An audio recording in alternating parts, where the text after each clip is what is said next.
Hello everyone, first attempt channel में आपका स्वागत है।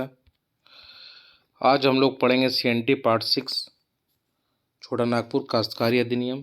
अभी तक सीएनटी का 5 वीडियो हमने कंप्लीट कर चुका हूं। अगर आपने नहीं देखे तो जरूर जाके देखें। अगर चैनल में नए तो लाइक सब्सक्राइब शेयर जरूर कीजिए, क्योंकि काफ़ी इंपॉर्टेंट वीडियो आ रहा है और मेरे द्वारा एक डेली टारगेट प्लान चलाया जा रहा है। उसमें डेली आपको टारगेट मिल जाता है रात में, और अगले दिन उसे कंप्लीट करना होता है। और हम लोग उस पर टेलीग्राम पर 9 बजे उस पर डिस्कशन करते हैं। तो चाहे तो आप ट्राई कर सकते हैं, जुड़ सकते हैं। आपके अभी भी जो एग्ज़ाम है 17 मार्च को निर्धारित है, तो इसी को मानकर चलना है और तैयारी कंटिन्यू रखना है। तो उस टारगेट को फॉलो कर सकते हैं और 100% आपको लाभ होगा। चलिए, तो हम लोग देखते हैं पार्ट 6 सीएनटी का। और इसमें हमने अध्याय 9 के आगे भी कंप्लीट किया है। तो 9 से शुरुआत करते हैं, अध्याय 9। ठीक है, अध्याय 9। तो आखिर इसको बहुत बेहतर तरीके से समझेंगे। ये मेरा खुद का सेल्फ नोट्स है। पिछले बार इससे जितने भी हम लोग ग्रुप में थे सबका 10-11 सवाल सही था सीएनटी एसपीटी जो अन्य है। तो इस जो लेक्चर पर आप विश्वास कर सकते हैं। नए हैं तो उसका अलग से प्लेलिस्ट बना हुआ है सीएनटी के नाम से, जाके देखिए और कंप्लीट कीजिए। उस पर बनाने के बाद आप लेक्चर सुनने के बाद आप कोई भी टेस्ट पेपर लगाइए, प्रैक्टिस सेट लगाइए और देखिए कि खुद जांच कीजिए कि सवाल बन रहा है कि नहीं बन रहा है। तो विश्वास हो जाएगा आपको कि ये सही है या गलत है। तो अध्याय 9, ठीक है। अध्याय 9 किसके बारे में चर्चा? पहला सवाल तो यही पूछा जाएगा आपको। तो लगान के बारे में उपबंध, ठीक है, लगान है ना। अध्याय 9 तो आपको याद होना चाहिए लगान के बारे में, ठीक है। ये पहला सवाल तो ये बनेगा, अध्याय 9 किस पे है। हमने अभी तक 5 लेक्चर में अध्याय 8 तक कंप्लीट कर चुके, बहुत डिटेल से देखे हैं। इसके बाद कुछ समय के बाद जब एग्ज़ाम के आसपास 1 सप्ताह 10 दिन रहेगा, तो एक बहुत शॉर्ट वीडियो लेके आएंगे और सवाल उसी के आसपास ही रहेगा। लेकिन वो वीडियो समझने के पहले ये पीछे का कंसेप्ट क्लियर होना ज़्यादा जरूरी है। तो अध्याय 9 किससे? पहला सवाल तो बनेगा आपको लगान के बारे में, और 52 से लेकर 63 तक है, ठीक है।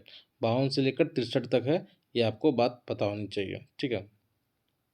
अब देखिए 52 में क्या है, तो 52 में किस्त के बारे में उल्लेख है, ठीक है। धारा 52 में क्या है, तो किस्त के बारे में है। किस्त के बारे में क्या हुआ है, क्या लिखा हुआ? कृषि वर्ष के प्रत्येक तिमाही के अंत पर 4 किस्तों का ये बात की गई है, ठीक है। 4 किस्तों में किया जाएगा। मतलब क्या है कि जो टेनेंट है, ठीक है, टेनेंट है, जो अधिभोगी है, ठीक है, जो टेनेंट है द्वारा लगान की भुगतान है, ठीक है। जो टेनेंट के द्वारा जो लगान का, क्योंकि 9 में हम लोग पढ़ रहे हैं अध्याय 9 में लगान के बारे में, तो लगान का भुगतान होगा। तो जो टेनेंट है उसके द्वारा जो लगान का भुगतान है वो कब किया जाएगा, तो कृषि वर्ष के प्रत्येक तिमाही के अंत पर 4 किस्तों में किया जाएगा, ठीक है। तो लगान वही किस्त के बारे में 52 में शॉर्ट फॉर्म लिख दिए किस्त के बारे में, ठीक है।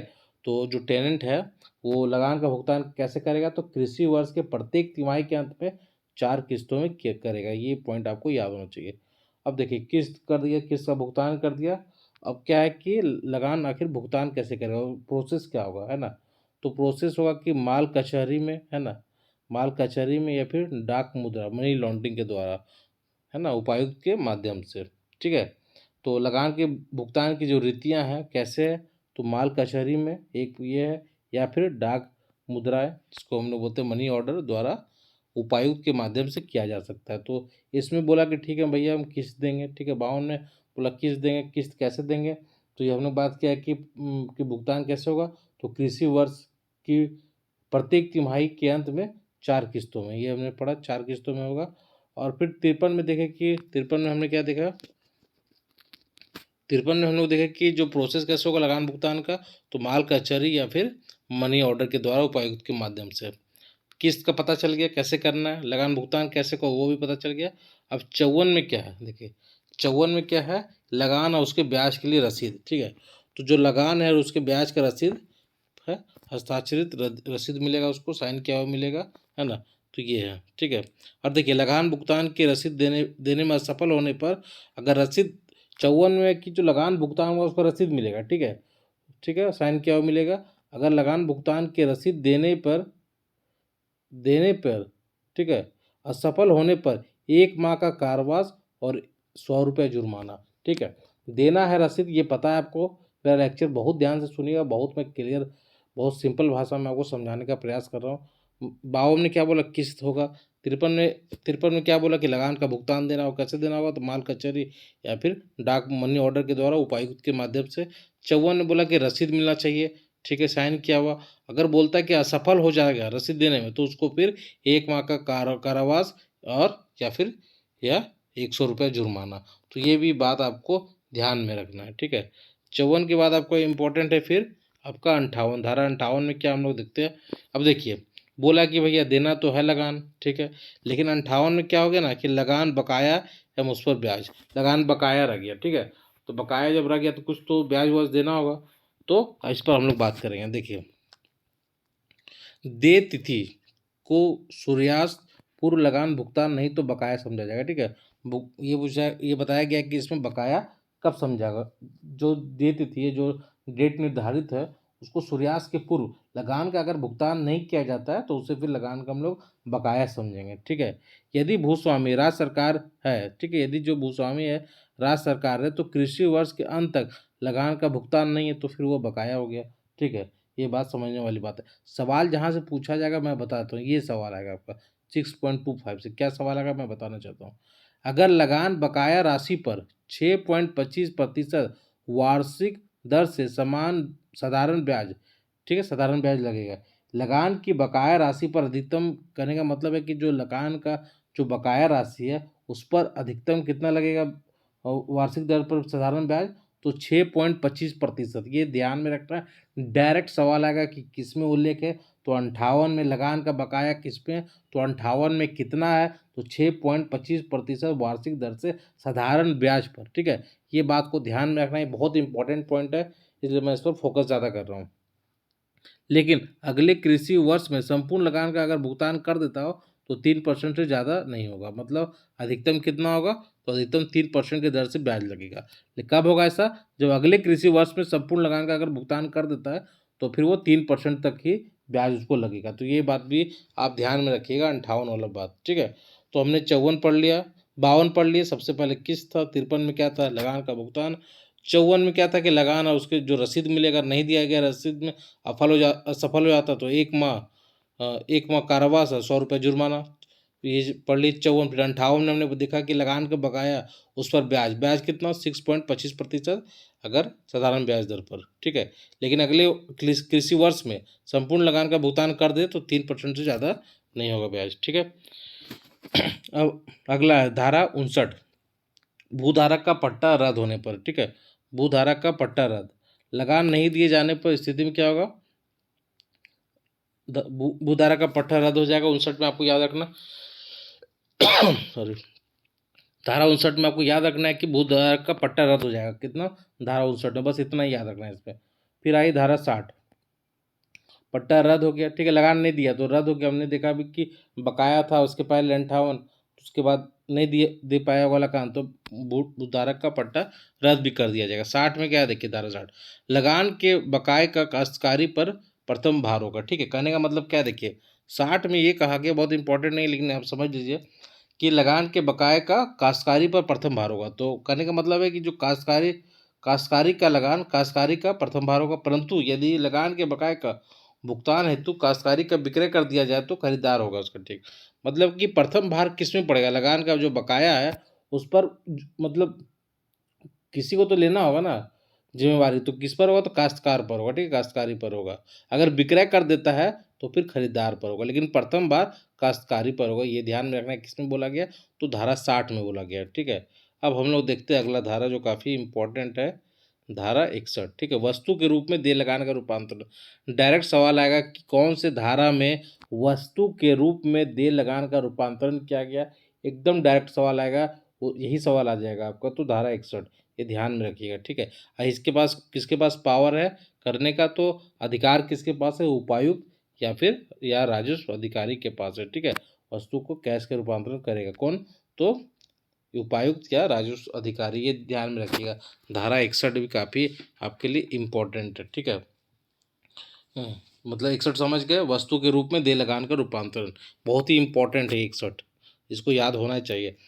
सबसे अच्छा है कि जो मैं बता रहा हूँ उसके बाद आप क्वेश्चन लगाइए, जितना तक मैं बता दिया देखिए क्वेश्चन बन रहा है कि नहीं बन रहा है।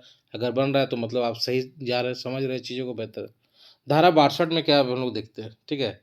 धारा 62 में क्या है, देखिए, रूपांतरित लगान का अपरिवर्तित रहने का कालावधि क्या रहेगा, कालावधि जो हम लोग जो रूपांतरित लगान के अपरिवर्तित रहने का कालावधि, ठीक है, लगान रूपांतरित होने के बाद, ठीक है, लगान का रूपांतरण होने के बाद लगान 15 वर्ष तक नहीं बढ़ाया जाएगा, ठीक है, ना घटाया जाएगा। ये ध्यान में रखना है कि धारा 62 में कहा गया है कि जो लगान का रूपांतरण होने के बाद कितने वर्ष, ये डायरेक्ट सवाल में आएगा कि कितने वर्ष तक नहीं बढ़ाया जा सकता और घटाया जा सकता है, तो याद रखिएगा कि 15 वर्ष।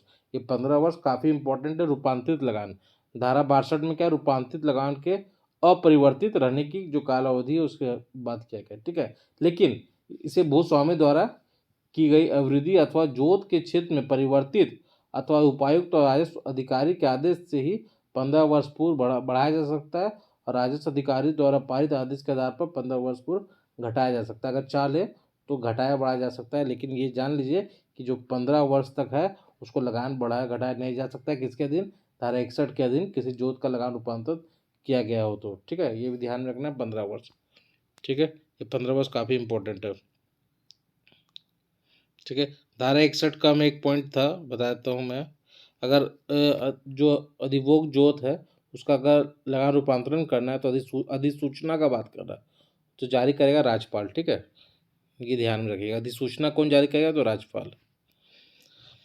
धारा 63, ठीक है, भूस्वामी द्वारा लगान के अतिरिक्त अवैध रकम असूलने पर दंड।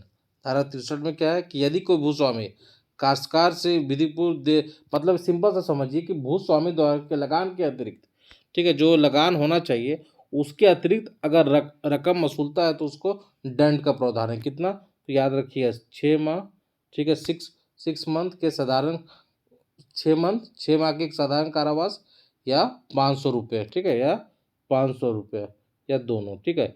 मतलब कि अगर अतिरिक्त पैसा आपसे वसूल रहा है तो इतने बस इतना ही बात रखिए, याद रखिएगा 6 मंथ कारावास या 500 रुपया, ठीक है, जुर्माना या फिर दोनों। ये किस में है, तो 63 में है, ठीक है। अब हम लोग एक बार पूरा फिर से ये देख लेते। धारा अध्याय 9 कंप्लीट हो गया। तो 52 में क्या था, 52 में किस्त का उल्लेख है। 53 में क्या है, 53 ने बताया कि किस्त में क्या है ये भी बता दिए। 53 में लगान भुगतान का प्रोसेस बता दिए। 54 में साइन किया हुआ देगा, अगर नहीं दिया तो जुर्माना लगेगा, बता दिए। फिर 54 के बाद सीधे 58 आ जाना है। 58 में क्या, लगान जो बकाया है उस पर ब्याज क्या लगेगा, 6.25 याद रखना है आपको, ठीक है। दे दिया तो फिर 3%। 59 में क्या, भूधारक का भूपट्टा रद्द होने की बात है, ठीक है। 60 में क्या था कि प्रथम भार किस पर होगा, तो काश्तकार पर होगा। 61 में क्या है कि वस्तु के रूप में दे सकता है लगान, ठीक है। ये फैसला कौन लेगा, किसके पास पावर है, तो उपायुक्त या राजस्व अधिकारी के पास। 62 क्या है, जो रूपांतरित लगान होगा उसको कितने समय तक अपरिवर्तित रहने का है, तो 15 वर्ष है। उसके बाद उसमें भी आगे प्रोविजन है, उपायुक्त और राजस्व अधिकारी कर सकता है, लेकिन वो 15 वर्ष याद रखिएगा, ठीक है। फिर 63 याद रखिएगा कि जो अवैध रकम वसूलेगा तो 6 मंथ या 500 रुपया या फिर दोनों, ठीक है। अब हम लोग देखेंगे 9, ठीक है, 9 का, ये भी इम्पोर्टेंट है 9 का। अध्याय 9 का ये क्या, बंजर भूमि बंदोबस्त से संबंध है, ठीक है। ये किससे संबंध है, तो ये किससे संबंध है, तो बंजर भूमि बंदोबस्त से संबंध, ये हम लोग देखते हैं 9 का, ठीक है।